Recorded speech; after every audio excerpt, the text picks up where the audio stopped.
This is Twit. Tune in to see what's next. It looks like something got broken. Yeah. I think it's something. I think it's something getting built. Yeah, I think you're right. It's the magnesium deposition process. Yeah. Or it's laser. What it looks like is we just used sonic imaging to find a new Peruvian pyramid or whatever in the jungle. Chichen Itza. Could it be something to do with CPUs though? That's some people speculated that. It like, has is a that little bit of a kind of a CPU silkscreeny kind of right? Because we think there's going to be AMD and Qualcomm, right? So it could be referring to chips somehow. Maybe. Yeah, I'm sure. It's definitely hardware related. I mean, it looks a little bit like the traces on a CPU, back in the day when you could actually just see them. They were just kind of to be honest, it's butt ugly. Yeah, it is terrible. It just confirms what Steve Jobs said about Bill Gates all those years ago. Wow. Wow. He's already drawn the line Gates in the had sand. nothing to do with this. Bill Gates and Steve Jobs, neither of them really involved, but I think it's fair to say they were both right about each other. Yeah, that's true. I think they were. So, okay, so this is the invitation. October 2nd is 2 weeks from today. Yep. Yeah. And we're going to cover it, but it's in New York again, so that means it's a 7 a.m. start time. Yeah. It is going to be streamed. It will be live streamed. I know. That's nice. They didn't do that last year. That's exciting. Yep. I couldn't see Panos Panay rip the laptop from Paul Thurrott last year. And you know who else is rumored to be there is Satya Nadella. Well, he's been everywhere, for crying out loud. He was at the Samsung event. He might as well be not at this thing, though. Last year, he wasn't there. Oh. Ooh. Right. That's Speculation runs rampant. Bradley Cooper was there, as I recall. Yeah, Bradley Cooper. Do you remember that, Paul? It was so funny. He was in the back of the room. Bradley Cooper was I'm sitting next to Paul, and he pokes me, and he goes, "Turn slowly. Look who's here." And I turn, and I'm like, "Who?" Yeah. And he's like, "Bradley Cooper." I'm like, "Who's Bradley Cooper?" Is he at a Microsoft executive that I have never heard of? No, he's friends with Panos' brother is in Hollywood. Oh, it has something to do with making motion pictures, and he's friends with that guy, and so he happened to be in New York. He just we got a free surface. He brought his for you child. Just stand in the back. He didn't sit down though, right?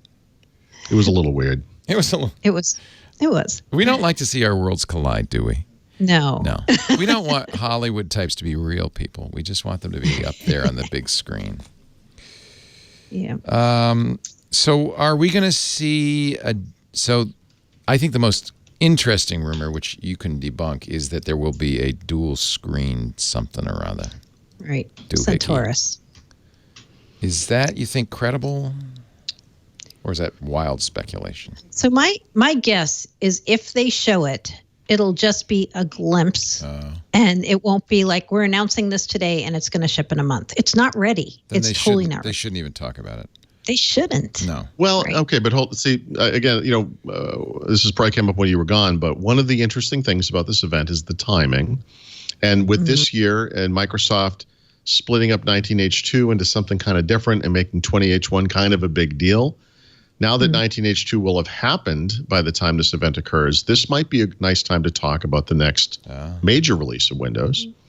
And that's a that theory. Would be the version probably where dual screen support occurs, and maybe it forms the basis of Light OS if that's happening anytime this century. So I don't expect Microsoft to say, "Hey, look, we made a dual screen device. We're calling it the Surface Butterfly or something." I don't think we're going to see that. It wouldn't surprise me to see a prototype or a video or something, or to say, "Look, this is where the industry is going." We know that PC makers are working on these things. Yep. Microsoft has never had a third party at what we think of as a Surface event. So I don't really expect to see like Dell or Lenovo or somebody there with their own stuff. But that would be more likely than Microsoft saying, "Look, here's the Surface, whatever. Centaurus or whatever it's called, right? Yeah. So there's two reasons this device even exists in our imagination. One is they actually showed it internally to staff members, right? Right. Leaked out from that. Yeah. And then I think there's code, isn't there, somewhere? Well, the code that keeps showing up is WCOS, Windows Core OS. It shows up in a lot of references. And that's has to do with Windows Lite, and That's not we this. think that'll be the operating system for Centaurus, but we're not positive. It doesn't of have that. like dual screen capability built in, that kind of thing, or Well, that's what Santorini, if you remember that code name, is it's the foldable shell piece of code that will sit on top of Windows Core OS. So that So exists. anybody who's making a Windows device that has foldable screens is going to need Santorini. Okay, so that already is out, and It's not out. but people are aware of No. it. Yeah, we all know about it. With regards to the Core OS thing, I don't remember which site it was. I guess it doesn't matter because I'm about to make fun of them. But there was someone had posted an article where they said something like Microsoft documentation proves that the innovative Core OS exists. That's a good one. I like that. I took that. Yeah, there's nothing innovative about it, for one thing. Going back, I mean, I just know this generally, but in going back and sort of going over the history of Windows, I'm reminded of the fact that as long ago as the early to mid 1990s, Microsoft started working on, we often say componentizing, but really modularizing Windows to make it more acceptable on a variety of device types, right? Because this was the whole information at your fingertips thing that Gates came up with, and he wanted Windows everywhere, right? So postage stamp size little things, embedded devices, portable devices, real PCs, set-top boxes, whatever. We are very familiar with various times in history where that work has gone on explicitly. During Longhorn, for example, they did it again after Vista to make it less heavy. This has been an ongoing thing, and so we had the one Windows thing from the One Windows Core. 10 beginnings. Yep. One Core. Windows 1 Core. Yep. Core OS is just another name for the same thing. Like, we've been doing this forever. Windows CE 1995 was based on NT, worked with a subset of the Win32 APIs. I mean, they've been doing this kind of thing for a long time. So seeing words on a document page doesn't really mean anything. Presumably Light OS is some subset of the full Windows OS that we see on PCs. It's somewhere between that Core OS and, you have to add stuff on top of it to make it a thing. Surface OS, whatever Surface Hub, whatever the OS is there, is much like Windows 10. HoloLens, much like Windows 10, whatever, but not real Windows 10. Yeah. Right. I know. We get caught up in stuff. We do. That's everybody gets caught up in the hype about this, right? Like, you're like, okay, one Core, they almost got to the point where there was a common set of stuff that worked on all devices, but they didn't get there, right? Like, the idea of write once, run anywhere didn't happen really with one Core, right? So now they're taking another shot at it with Windows Core OS. So the next HoloLens 2, HoloLens 2, Centaurus, and Surface Hub 2X, the next Surface Hub, all of those are going to have Windows Core OS in it, we think. Right. Now we'll see. Is that going to do anything? Right? No, I don't think that means anything. The next version of Windows 10 will have Windows Core OS in it. Like, I think it's just part of it. I don't think that's the thing. Right. I think it's just part of it. Yeah, it's one piece of the puzzle, right? And then the part that's more exciting is the shells, right? Like the idea that you'd have a composable shell that could be, suited for a particular device type that would run on this Core OS thing, right? I like so there'd be like, that sounds cool. Yeah, Surface Hub shell, HoloLens shell, blah blah blah, right? This stuff, I mean, it's funny because you said write once, run anywhere. The old Java slogan. I mean, this has been the dream forever. Yeah. Literally, later on in the show, we have a little dev segment. We're going to talk about two things that are literally this exact idea again, applied to different platforms. It's interesting. Like, this is the ongoing thing. We'd love it to be this way. And the way it works today, I'm sure there are very, someone who's going to target HoloLens with something specific to HoloLens. Yeah. They don't necessarily need to have a version of that app that runs on PCs, that runs on Surface Hub, that, we don't have phone anymore, that runs on Xbox, whatever.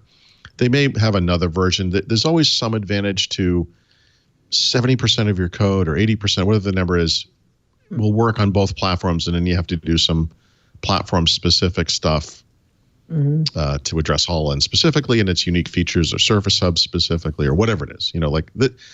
That's the reality. It's not write once, right? I know. Or run everywhere. You have to. it never really, it's the dream. It's not, I don't think it's really been fully realized. No, agree. Ever. I totally agree. So then we come back to the event, right? Like a lot of people are saying, oh, you know what? This is the perfect event for them to explain Windows Core OS and Light and the shells. I don't think this is the perfect event to explain this. This is more a hardware event, right? This is a hardware event. Is that? Mostly hardware, though not completely hardware. Oh, okay. The problem is the next dev event is not until May. Yeah, the next dev event is in May next year, right? So I guess I agree it's not the logical place, but in the time frame, it sort of is the right time. I know. And so what I always think about, and I really wish they were like this again, is remember back in the day, any version of Windows, any new platform coming down the pike, the first news would come out of WinHack. Because WinHack at the time was all about device driver writers and hardware makers, and this version is going to support, FireWire or some new ESP thing or whatever it is, some innovative, like a screen that's going to be on the outside of the laptop lid or whatever. They never did it. So the next one after that would be the Dev Show, which back then was PDC, but eventually became Build. And that made sense because the next people who need to know about this stuff are the application writers. Yep. And then they'd have the general purpose beta and press releases about the features and whatever. And it was kind of a logical progression. But we don't get that anymore. In fact, we don't get anything anymore because these guys don't talk about anything. How does an entire Build show go by without any mention of any of this stuff? It's anything. Yeah. It'll be, I'm very curious if they do somehow attempt to explain this at this event, how they package it up, because these kind of events, they're trying to be like a consumer event, right? I mean, do consumers even know or care what the OS is or what a composable shell is? No, right? But your developers care and your ISPs care. The one thing, so the one, I agree with you. You're right. And if I were betting money on this, they're not going to talk about any of this stuff. But the one little thing I just kind of throw in there, we talked about Core OS as kind of the technical underpinnings of what we think will be Light OS. You talked about the composable shell, which in some ways is like a write once, run anywhere for UI kind of a thing. Yep. But the third piece to this is the applications. And to me, that's the most important thing. So in other words, when I think about what could Light OS be, what subset of Windows is it, really what we're talking about there is well, what does it run? What are the apps, And I feel like if you look at the next version of Windows as this 9 to 12 month thing where we're kind of preparing for it, there's going to be new devices that will be announced at CES.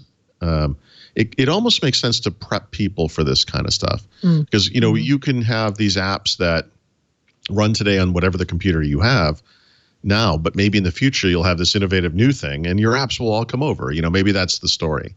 And what subset of those apps? Like store apps, probably. PWAs, whatever. I don't know. I don't know how they're going to do it.